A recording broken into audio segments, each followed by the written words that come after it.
할렐루야.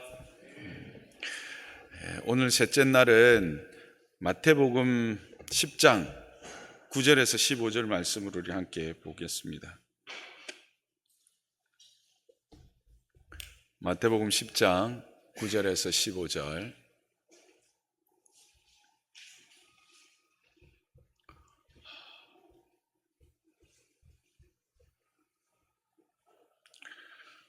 마태복음 10장 9절에서 15절 한 절씩 교독합니다. 너희 전대에 금이나 은이나 동을 가지지 말고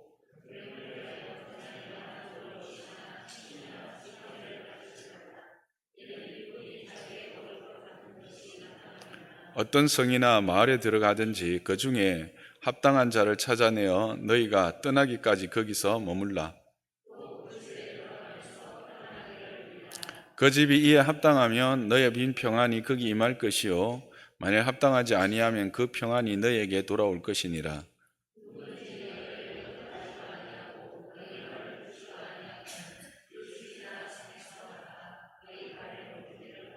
함께 읽습니다. 내가 진실로 너에게 이르노니 심판날에 소돔과 고모라 땅이 그 성보다 견디기 쉬우리라. 아멘. 오늘 본문의 말씀은 예수님께서 이제 12제자를 택하시고 그들에게 가장 먼저 명령하신 것을 우리에게 전해주고 있죠. 요즘 우리로 하면 제자훈련 개강예배에서 이제 말씀하시는 거예요. 개강예배 하자마자 12명, 지금까지 이제 그냥 한 명 한 명 불러오셔가지고 12명이 이제 다 찼어요. 그래서 이제 다 모아가지고 이제 제자훈련 시작하면서 하신 말씀이에요. 3년 제자훈련 다 마치고, 아니 2년 제자훈련, 3년이죠 3년 제자훈련 다 마치고 이 말씀 하신 게 아니라니까요. 제자훈련 시작하면서 하신 말씀이에요.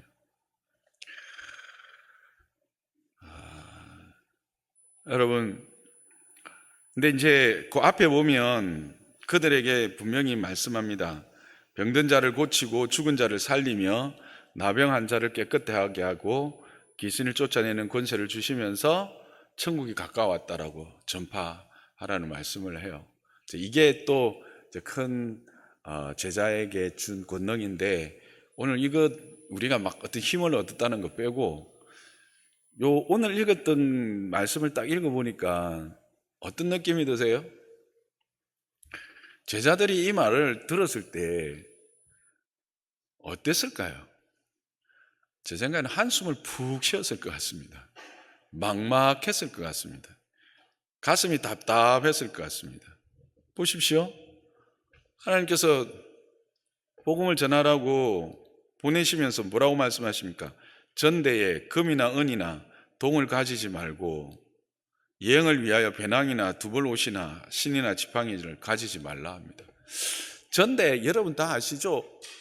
요즘에는 다 지갑이 있지만 옛날에는 이렇게 복대 안에 돈을 이렇게 말아가지고 넣는 이렇게 하는 게 전대가 있었습니다. 왜냐하면 요즘도 유럽에 가면 그 소매치기 많지만 옛날에도 많아서 옷 안에 이렇게 숨겨서 다니는 그게 이제 전대인데, 제가 어릴 때는 어른들 그렇게 하고 있는 거 저도 한 번씩은 봤어요. 근데 그거 가지지 말라는 거예요. 이게 무슨 말입니까? 돈 되는 것, 여행에 도움이 되는 것 가져가지 말라는 말입니다. 그러면서 하시는 말씀이 어떤 성이나 마을에 들어가든지 그 중에 합당한 자를 찾아내어서 너희가 떠나기까지 거기 머물라. 아무 집에나 들어가라는 거예요. 여러분, 이게 여행자에게, 그것도 고대 사회에서 여행을 떠나는 그 제자들에게 일러줄 대책이라 할 수 있겠습니까? 이 제자들이 들었을 때, 아니 여러분들이 만일 예수님이 이렇게 말씀하셨다면 여러분 어떤 생각이 드십니까? 그래, 그래도 가야지, 예수님 말씀이니까. 그렇습니까? 전 답답할 것 같습니다. 먹먹하고 그냥 앞길이 막막해서 가슴이 먹먹하고 그럴 것 같습니다. 아무도 아는 사람이 없는 곳으로 떠나는 길입니다. 어디 고향으로 가는 것도 아닙니다. 어떤 한 곳에 머무르게 어떤 정해져 있는 게 아닙니다. 그냥 성과 마을마다 일일이 찾아다니면서 복음을 전해야 합니다. 그러려면 최소한의 여행 준비를 갖추는 것은 너무나 당연한 일이죠.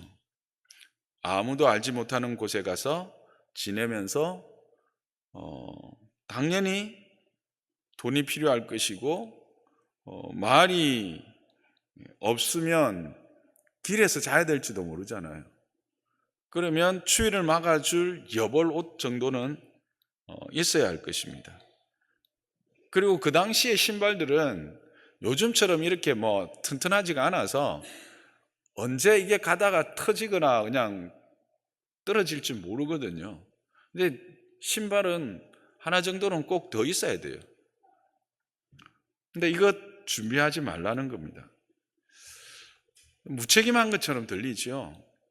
그런데 10절 끝에 보니까 이런 말씀이 있습니다. 뭐라고 말씀하셨습니까? 일꾼이 자기 먹을 것을 받는 것이 마땅하다 말씀하십니다. 자기 먹을 것을 받는 것, 누가 먹을 것 준다는 겁니까? 그렇죠. 하나님이 주신다는 거예요. 이게 무슨 말일까요? 책임지시겠다라는 이야기예요. 주께서 그가 보내신 일꾼의 필요를 채우시리라고 하는 약속인 것이죠. 이거를 우리가 그 행간을 읽어보면, 이 말씀의 행간을 읽어보면, 내가 너를 보내어 행하라 한 일에 네가 순종하면 내가 너의 필요를 채워 주겠다라는 것입니다. 반드시 채우겠다라는 것입니다. 그래서 전도자는 이 전도의 삶을 살아가면서 뭘 경험하는 겁니까? 하나님의 동행과 도우심을 구체적으로 경험케 하시겠다라고 하는 하나님의 약속입니다. 그가 누구입니까? 지금 10장 정도면 벌써 예수님이 어떤 분이라는 것을 제자들은 충분히 알았습니다. 그가 말씀으로 바다도 다스리고 또 하나님의 놀라운 은혜들을 다양한 기적을 통해서, 이적을 통해서 행하시는, 그래서 정말 이분이 하나님께서 우리에게 보내신 그리스도라고 하는 것들을 그들은 마음에 나름대로 생각하고 있을 때입니다. 물론 그게 구체적인 고백은 16장에 가면 나오지만 그것을 더욱더 분명하게 보여줄 수 있는, 분명하게 경험할 수 있는 기회가 된 것입니다. 주님께서 어떤 모양으로, 어떤 방법으로 필요를 채우실지에 대한 기대를 갖게 하겠죠. 이게 전도자에게 주시는 약속입니다. 우리에게 하나님의 말씀을 전하고 전도자의 삶을 살아가라 할 때 여러분들이 어떻게 보면 막막합니다. 아니, 나는 지금 내 옆에 예수 안 믿는 사람은 한 명도 없고 다 예수 믿고, 그런데 내가 어디 가서 누구에게 전한단 말인가? 아니, 목사님은 이제 한 10년 이상 했고 한 15년 정도 지났으면 그만해도 안 되나? 이렇게 생각을 하시는 분들도 있을 수 있을 거예요. 그죠? 근데 매년마다 하는 거예요. 매년마다. 갑갑한 그런 사람들이 혹 있을 수도 있어요. 근데 왜 그렇게 할까요? 이 전도자의 삶을 살아가면서 분명한 하나님의 은혜의 경험들이 우리 안에서 누려지기 때문에, 그 하나님의 도우심과 인도하심, 그것들이 우리 안에 체득되어지게 하시기 때문입니다. 여러분, 제가 이 전도 축제를 할 때 늘 강조하는 게 뭡니까? 이거는 누군가를 불러와서 그 사람이 예수 믿는 것도 중요하지만 더 중요한 것은 우리 성도들이 영적으로 각성하는 거예요. 우리가 하나님의 사람임을 이 전도에 하나님의 부르심에 순종함으로 누리는 거예요. 그래서 오늘도 보면 예수님이 파송하실 때 인간적으로 보면 너무나 허술하게 답답하게 보내지만 그걸 통해서 뭘 하시겠다는 거예요? 하나님 되심을 보여주시겠다는 거예요. 그래서 여기서 우리가 생각할 때 그러면 막 하나님이 딱 필요할 때 딱딱 사람 만나게 하고 막 또 집도 제공하고 막 필요한 것들을 공급하게 하고 그렇게 하시겠구나. 그럴까요? 아닙니다. 미안하지만 하나님이 어떻게 하실지는 아무도 모릅니다. 어떤 이에게는 풍족하고 여유 있게 하실 수도 있어요. 우리가 다 바라는 거죠. 순적한 인도함, 순적한 하나님의 공급하심. 전도자의 삶을 다 그럴 거라고 생각을 해요. 그런데 여러분 생각해 보세요. 전대도 없고 두 벌 옷도 안 가지고 두 벌 신도 없는데 그런 일들이 계속 일어날까요?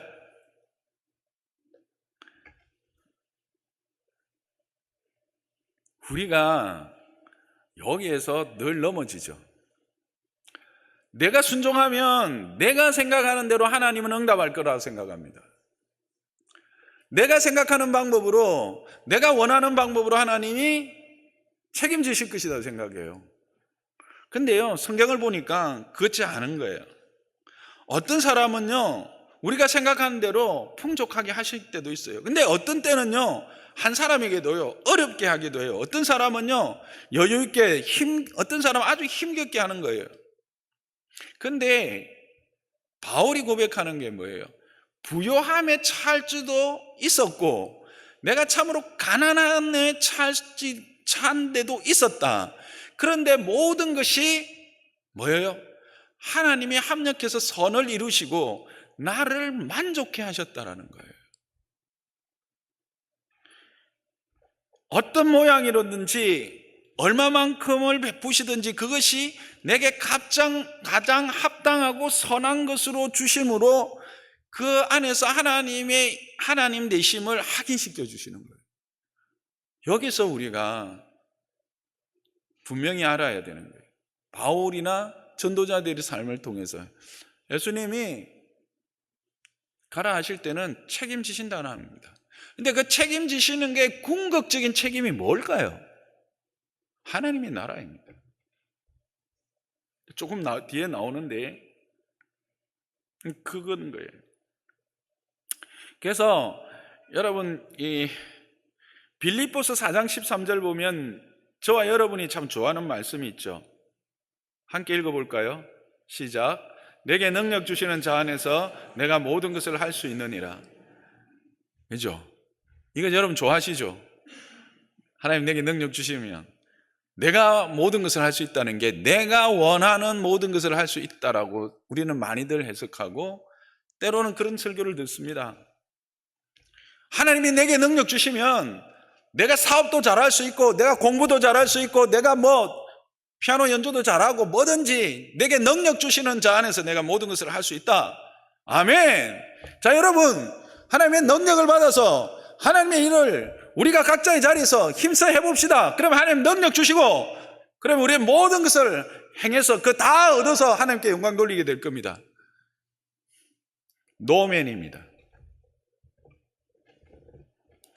이 문구의 전후 문맥을 살펴봐야 합니다. 예수님의 능력을 이용해서 내가 원하는 것, 내가 소망하는 것, 내가 갖고 싶은 것을 가질 수 있다고 말하는 구절이 아닙니다. 4장 10절에서 13절을 보면 바울이 이렇게 말합니다. 내가 주 안에서 크게 기뻐하는 것은 나를 생각하던 것이 이제 다시 싹이 난다. 그게 뭐냐면 이제 전도의 문이 열리는 거예요. 지금까지는 기회가 없었는데 내가 그런 기회가 열렸고 내가 궁핍함으로 말하는 것이 아니라 어딘든지 자족하는 것을 배웠는데 이 일을 통해서 배부르거나 궁핍함에 있을지라도 하나님이 결국 어떻게 하시냐면 내게 능력 주시는 그 안에서 이 모든 것을 능하게 하시더라는 거예요. 뭘요? 자기의 전도자의 사역을. 그 말씀이에요. 그래서 내가 어떤 형편에 있든지 내 능력이 아니라 하나님의 능력이 하나님의 일을 이루어 가신다라고 하는 말이 이 말씀인 거예요. 그래서 하나님이 우리를 책임지신다 할 때 우리는 늘 생각해서 내가 원하는 대로 책임지지 않으면 불평하고 그렇게 합니다. 그런데 하나님은 하나님의 뜻 안에서 하나님의 방법으로 하나님이 우리를 책임지신다라고 하는 거예요. 여러분, 우리가 이 믿음의 걸음을 걸어가면 제자의 삶을 살아갈 때 확인하게 되는 것은 우리가 비록 비천함과 또 궁핍함과 핍박과 괴롭힘, 반대 이런 상황에 있다 할지라도 그 반대인 풍부함과 그 다음에 시온의 대로가 열린 것 같은 그런 길을 만난다 할지라도 모든 형편에서 전도자의 사역을 감당할 수 있게 하는 것은 감당할 수 있다라고 하는 것입니다. 왜 그렇습니까? 내게 능력 주시는 자가 있기 때문입니다. 그래서 풍부에 처해서도 자만하지 않게 하시고요.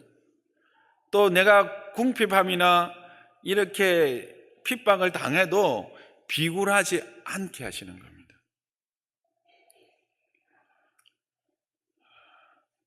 그래서 어떤 환경 가운데서도 그 환난과 핍박을 뛰어넘는 기쁨과 소망을 주시기 때문에 그 모든 것을 할 수 있다라고 하는 것이 바울의 고백이거든요. 이걸 우리가 기억해야 하는 것입니다. 하나님 우리를 책임지십니다. 그래서 어떤 상황이든지 하나님의 동행하심과 은혜 주심을 늘 경험하며 체득하며 살아가게 하신다는 거죠. 그래서 휘둘리지 않습니다. 세상이 흔들 수 없는 자가 되는 것입니다. 그래서 전도자에게 주시는 축복은 이렇게 늘 하나님의 은혜의 경험을 체험하는 삶을 살게 된다라고 하는 거예요. 우리가 늘 기도하는 것 중에 하나가 하나님의 은혜의 경험이 내 안에서 늘 확인되게 해주세요. 하나님이 나를 통해서 일하심을 내가 확인하게 해주세요. 여러분 그렇게 기도하시죠? 전도하시면 경험하게 됩니다. 체득하게 됩니다. 순종하여서 이 은혜를 누리는 저와 여러분 되기를 주님의 이름으로 부탁합니다. 이어서 예수님은 어떤 성에나 마을에 가든지 그 중에 합당한 자를 찾아서 들어가서 거기 머물면서 뭐 하라고 합니까? 평안을 빌라고 하지요. 이 평안이라는 말이 히브리어로 뭐예요?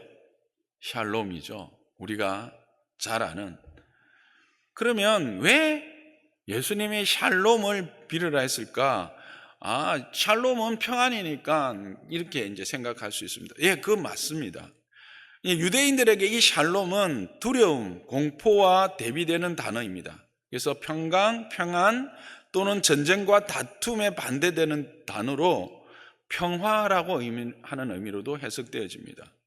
그래서 유대인들은 그 얼마나 많은 우리나라도 뭐 많은 전쟁으로 이렇게 시달렸지만 그 이스라엘 유대인들도 주변에 얼마나 많은 나라들로 이렇게 힘든 시간들을 보냈습니다. 그래서 이 샬롬을 늘 이렇게 빌어주고 인사했던 것이죠.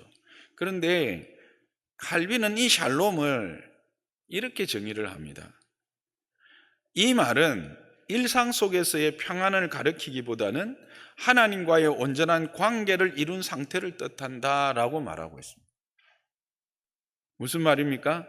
샬롬이라는 것은 그냥 인간적인 평안이 아니라 하나님과의 온전한 관계에 회복되어진 상태가 샬롬의 상태다. 진정한 평안이다 라고 말하는 것입니다. 그럼 이 평안이 언제 우리에게 실질적으로 선포되어지고 허락되어졌을까? 성경을 보면 요한복음 20장 19절 20절에 보시면 이제 예수님께서 안식 후 첫날에 저녁 때의 제자들이 두려워서 모인 그곳에서 문이 닫혀 있었는데 그 가운데 오셔서 뭐라고 외치십니까? 너희에게 샬롬, 샬롬 하면서 오신 거예요. 너희가 평안이 있을지어다 한 거예요. 그러면서 이 말씀을 하시고 이제 손과 옆구리를 보이시면서 제자들에게 이제 보이시니까 제자들이 주를 보고 기뻐했다라고 적혀 있습니다. 그래서 이 예수님께서 제자들에게 말씀하신 이 표현은, 이 샬롬은 1차적으로 예수님의 십자가에서의 죽음과 부활로 깨어진 제자들과의 관계가 예수님을 통해서 회복되었다라고 하는 것을 전하고 싶은 것이다. 샬롬을 한 것은 이제 나의 십자가와 나의 부활로 너희가 죄와 허물로 깨어졌던 하나님과의 관계, 또 나와의 관계가 이제는 회복되어진 거다. 그래서 너희는 이제 샬롬이다. 너희는 이제 참된 샬롬의 소유자들이다 라고 말씀하시는 거예요. 동시에 이 말씀을 이제 하시면서 아버지께서 나를 보낸 것 같이 나도 너희를 보낸다 이렇게 말씀을 하십니다. 이 말씀은 뭐냐면 이제 제자들이 세상에 나가서 복음을 전파하고 교회를 세워갈 것입니다. 그 세워가는 과정이 간단하겠습니까? 참으로 힘겹고 어려울 것입니다. 그런 어려움, 그런 혹독함, 고난과 핍박, 여러 환난 가운데서도 능히 감당할 수 있는 승리를 보장해 주시는 말씀으로 지금 이 샬롬을 이야기합니다. 그거는 구체적으로 16장 33절에 이렇게 되어 있습니다. 이것을 너에게 이르는 것은, 즉 이 예수님께서 이제 제자들에게 포도나무 비유와 자신이 이제 떠나면 하나님께로 가게 되는 이런 과정들, 그죠? 13장부터 시작하는 이 포도나무 비유까지의 모든 말씀들, 그리고 자기가 어떻게 될 것인가를 말씀하시는 이 모든 이야기들, 즉 예수 그리스도의 함축하면 예수 그리스도의 그 십자가와 부활을 너에게 말하고 그 결과를 이야기한 것은 너희 안에 평안을 누리게 함이라. 세상에서는 너희가 환난을 당하나 담대하라. 내가 세상을 이기었노라. 결국 내가 너희에게 말한 이 모든 것들은 내가 뭘 하려고 하느냐, 내가 왜 이 땅에 왔고, 내가 왜 십자가를 지고, 내가 왜 부활을 하고, 내가 왜 성천을 하고, 내가 왜 다시 올 것인가, 이 모든 것들은 너희로 뭐하게 하기 위해서? 샬롬하게 하기 위해서. 너희가 죄와 허물로 끊어졌던 하나님과의 관계가 온전히 회복되어지고 그 안에서 참된 평안 안에서 누리는 안식, 그 안식으로 이루어가게 하기 위해서 내가 너에게 이 말을 미리 일러준다라는 거예요. 그리고 그 샬롬의 궁극적인 결과는 뭐냐? 기쁨이다. 19절에 보면 샬롬 하시면서 옆구리를 보이시니까 주를 보고 뭐 했더라? 기뻐하더라. 그래서 예수님과 샬롬한 제자들, 다시 회복된 제자들과의 최종 상태는 무엇인가 하면 기쁨입니다. 이것들을 다시 한번 모아보면요, 이런 말씀이죠. 예수님은 샬롬을 위해 오셨고 그의 삶을 통해서 세상의 샬롬을 보여주셨고 샬롬을 우리에게 주시려고 죽으셨다는 겁니다. 그래서 그 샬롬을 믿는 자들, 그 예수 그리스도의 십자가와 부활을 믿는 자들에게는 그 샬롬이 들어와서 하나님과 화목되고 그 안에서 기쁨을 누리게 된다라는 거예요. 그러니까 이거를 지금은 제자들은 다 모르지만 너희가 그 가정에 가서 샬롬을 평안을 빌어주라는 말은 이 말이 다 포함되어 있다라는 거예요. 그러니까 이 샬롬을 그냥 기도해 주라. 우리가 처음 가정에 가면 주님 이 가정에 평안을 임하여 이제 예수님의 말씀을 가지고 평안이 임하기를 원합니다라고 그렇게 기도하는데 그게 그냥 간단한 평안의 기도가 아니라 이와 같은 깊은 의미가 있는 거예요. 샬롬이라는 이 말 자체가 가지고 있는 이 성경 전체에서의 의미를 볼 때 예수님이 샬롬을 빌어주라고 하는 것은 바로 전도자는 어떤 존재인가, 이와 같은 엄청난 샬롬, 평안을 전하는 자들이요 그들을 평안을 나누는 자들이다 라고 하는 것을 말하고 싶으신 거예요.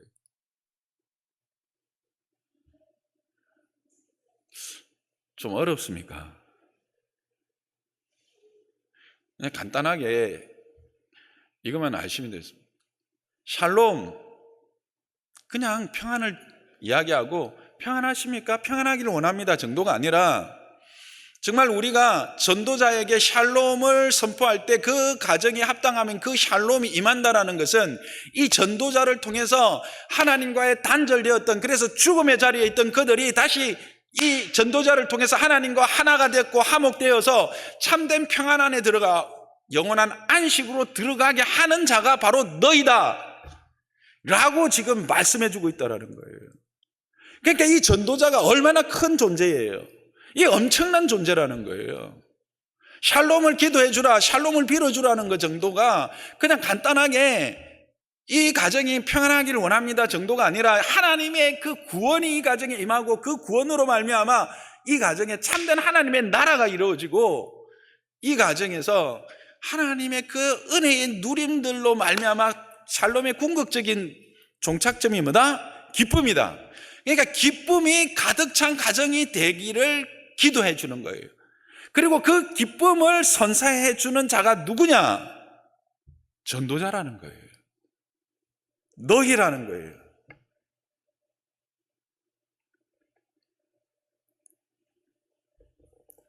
그래서 전도자란 결국 샬롬, 세상이 줄 수 없는 참평안, 하나님 안에서만 누리는 기쁨을 선물하는 자들이라는 거예요. 그러므로 전도자는 참으로 복된 자요, 참으로 엄청난 능력을 부여받은 자예요. 여러분, 이 땅에서 어떤 존재가 이런 샬롬을 나눌 수 있겠습니까? 그리고 그 샬롬으로 말미암는 궁극적인 안식으로 들어가고 참된 기쁨을 누릴 수 있겠습니까? 그러니까 전도자는 그냥 막막하고 목사님 또 전도해야 됩니까? 목사님 나한테 이야기하지 말고요, 예수님한테 그렇게 하세요. 제가 하라고 하는 거 아니거든요. 이렇게 말하면 또 아닌가. 예수님을 통해서 제가 여러분에게 전해드립니다. 근데 우리가 이걸 알면요, 이 사실을 알면 여러분 가슴이 뛰지 않으세요? 이 전도자가 얼마나 존귀하고 복된 존재인가 하는 거예요. 하나님이 이 전도자를 어떻게 사용하고 계시는가 하는 거예요. 그냥 예수님이 그냥 어떤 한 사람 불러서 그냥 예수 믿게 만드는 정도가 아니라는 거예요.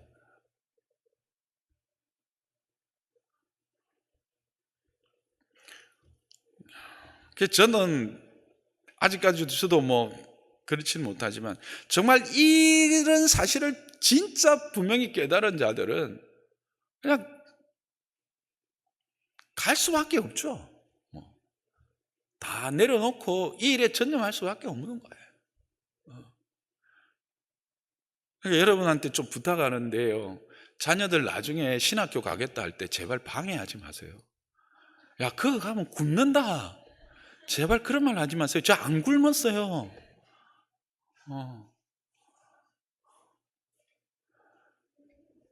지금 보면 우리 교회 지금 딱 몇 명 내 눈에는 보이는데, 여러분 제발 좀 신학 간다고 할 때 기도해 주세요. 이런 존재예요. 예?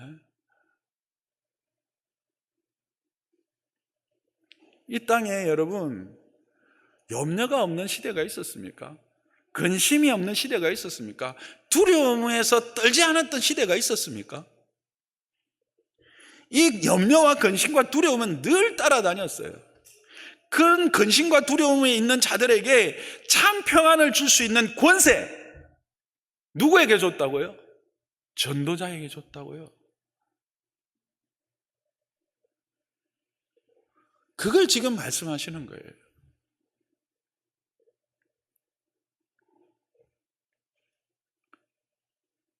저와 여러분이 이 자부심, 내가 이런 샬롬의 증거자요, 샬롬을 하나님께로부터 받은 샬롬을 함께 나누고 그 과정으로 샬롬하게 하며 기쁨 안에 들어가게 할 수 있다는 존재라는 이 사실을 여러분 깊이 묵상해 보는 시간이 되기를 바랍니다. 그리고 마지막으로는요, 이런 말씀 하시잖아요. 누구든지 너희를 영접하지도 아니하고 말을 듣지도 아니하거든 나오면서 발에 먼지를 떨어버리라고 그렇게 합니다. 그러면서 말씀이 뭡니까? 심판날에 소돔과 고모라 땅이 그 성보다 견디기 쉬우리라. 이 말은 뭐예요? 소돔과 고모라보다 더 큰 심판받게 된다는 거 아닙니까? 우리 그 요한계시록 할 때 봤잖아요. 불이 바벨론에 임할 때 그거는 소돔과 고모라하고는 비교가 안 됐잖아요. 이 말씀은 뭘까요? 우리는 이 말씀을 들으면서 이런 생각을 할 수 있습니다. 복음을 거부하는 것이 어떻게 소돔과 고모라의 죄악보다 더 심각한 것인가? 그렇잖아요. 지금 이 말씀은 복음을 거부하는 것이, 전도자들을 박해하고 내쫓는 것이 소돔과 고모라가 범한 죄보다 그 큰 죄라서 더 큰 벌 받는다라는 말씀 아니에요? 근데 조금만 생각해 보면 답이 나와요. 복음을 거부하는 걸 뭘 거부하는 거예요? 앞에 보면 샬롬을 거부하는 거예요. 하나님과의 관계 회복을 거부하는 거예요. 하나님의 나라를 거부하는 거예요. 천국은 죄와 허물로 망하여 죽은 자를 불쌍히 여기셔서 하나님이 그 아들을 보내어서 죄 가운데 망하지 않고 돌아오게 하시는 것, 죽지 말고 살고 망하지 말고 영생하라고 하는 간곡한 부르심이며 권함인데, 그것을 뭐 하는 거예요? 거부하면서 스스로 어디로 가는 거예요? 죽음의 길로, 저주의 길로 가는 거예요. 이거를 악하다 하지 않을 수 있습니까?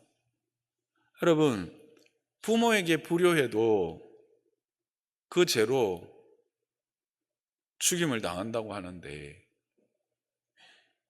만물의 주인이 되신 하나님의 명령과 간곡한 부르심을 거역하며 그것을 전하는 자들을 거부하는 것은 엄청난 죄요, 그 결과는 참으로 참혹할 것이라는 걸 말씀하고 있어요.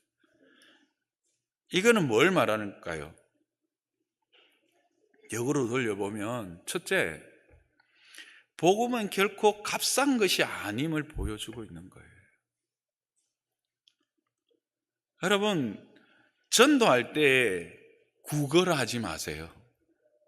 여러분, 복음은 값싼 싸구려 막 어떻게든지 떠넘겨야 되는 싸구려 물건이 아닙니다.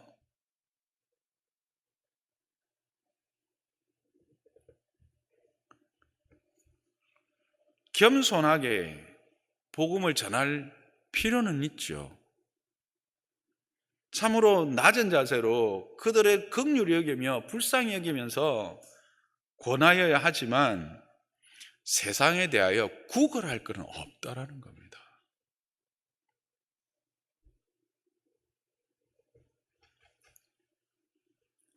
복음은 참으로 가치 있는 겁니다. 우리가 앞에서 살펴보았듯이 샬롬입니다. 이 세상은 어떤 것과 바꿀 수 없는 최고의 가치를 가진 것인 것을 우리는 잊지 말아야 합니다. 세상은 복음 앞에서 지금 저렇게 거들먹거리면서 대적하지만 결국 그들은 어떤 상황에 처한다고요? 소돔과 고무라보다도 더 견디기 힘든 상황에 처하게 된다는 것입니다.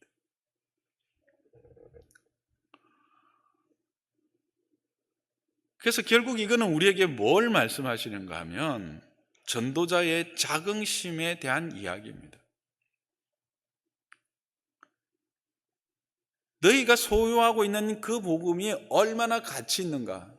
그래서 그 복음을 거부하는 자들이 어떻게 될 것인가를 우리에게 말씀해 주심으로써 저와 여러분이 소유하고 있는 이 복음이 얼마나 크고 얼마나 놀라운 것인가, 엄청난 것인가 하는 것들을 말씀해 주고 싶으신 것이죠.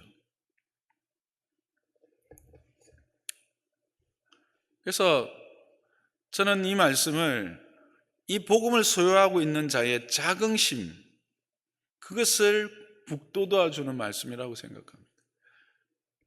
너가 복음 거부하면 소돔과 고모라처럼 될 거야.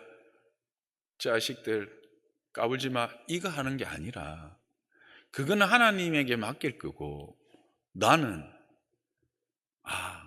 내가 전하는 복음을 거부한다라는 것은 하나님 앞에서 얼마나 큰 벌을 받는 것인가 하는 것을 알게 하므로 이 복음이 얼마나 가치 있고 얼마나 소중한 것인가를 너희가 깨달으라고 제자들에게 말씀하시는 거라.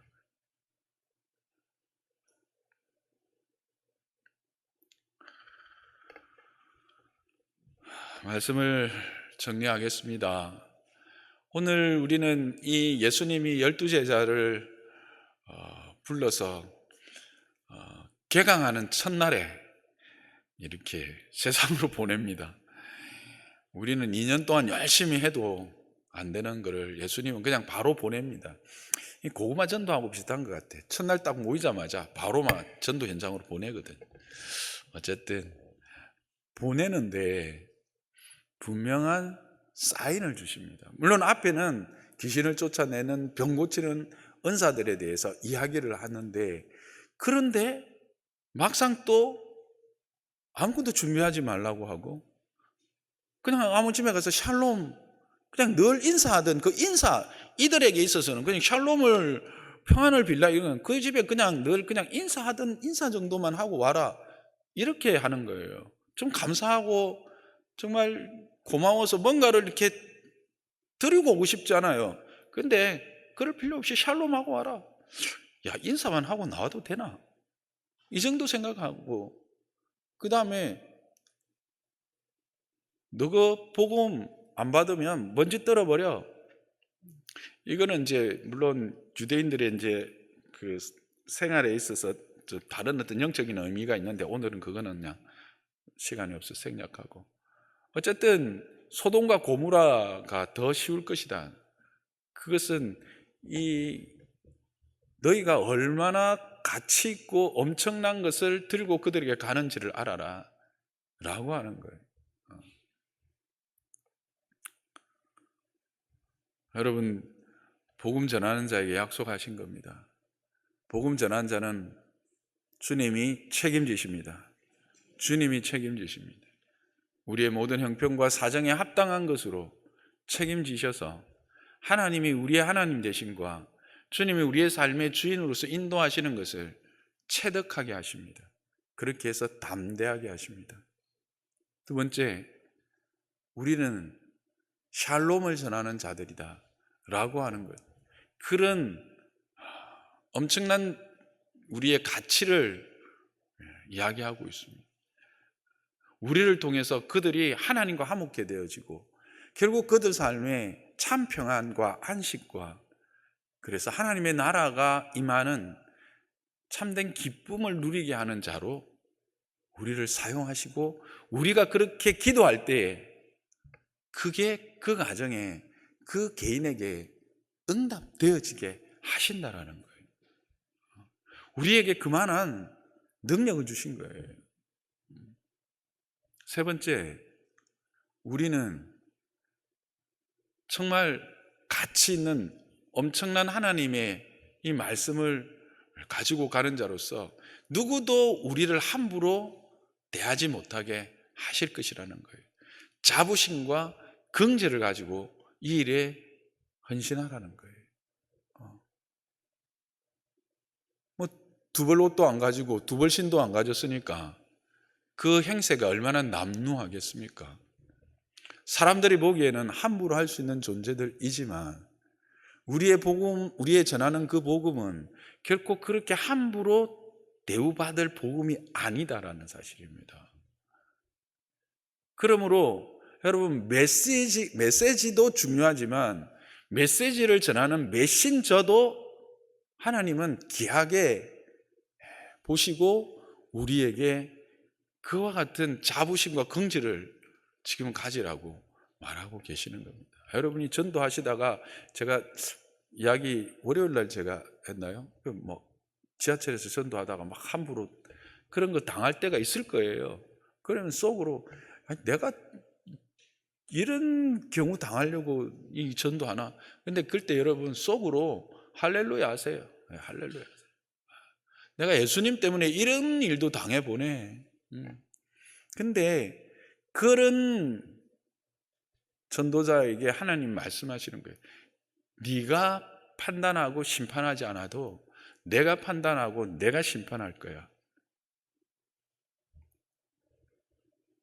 여러분, 예수님이 오늘 말씀하신 이 전도자에게 허락하신 이 복들을 생각하면서 저와 여러분이 참으로 담대하고 또 어떤 자부심과 긍지를 가지고 이 전도자의 사명, 전도자의 길을 걸어가는 저와 여러분 되시기를 주님의 이름으로 축복합니다.